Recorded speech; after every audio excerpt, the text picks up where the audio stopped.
एक गावात एक खूप श्रीमंत आणि गर्विष्ठ माणूस राहत होता. तो स्वतःला खूप मोठा साहेब समजायचा.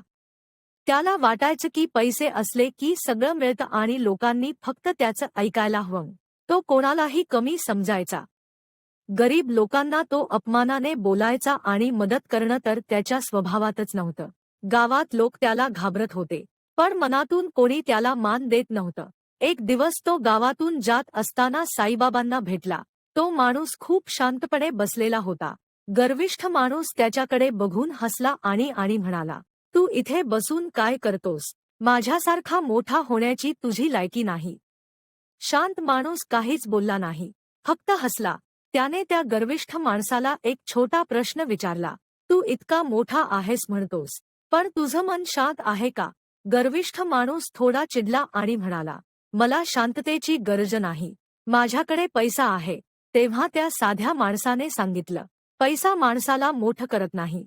मन मोठं असावं लागतं." काही दिवसांनी त्या गर्विष्ठ माणसाला मोठं नुकसान झालं. त्याचा पैसा, त्याची ताकद कमी झाली. तेव्हा त्याला समजलं की त्याचा अहंकारच त्याचा खरा होता. तो परत त्या साध्या माणसाकडे गेला. खाली मान घालून म्हणाला, "मला आता समजलं.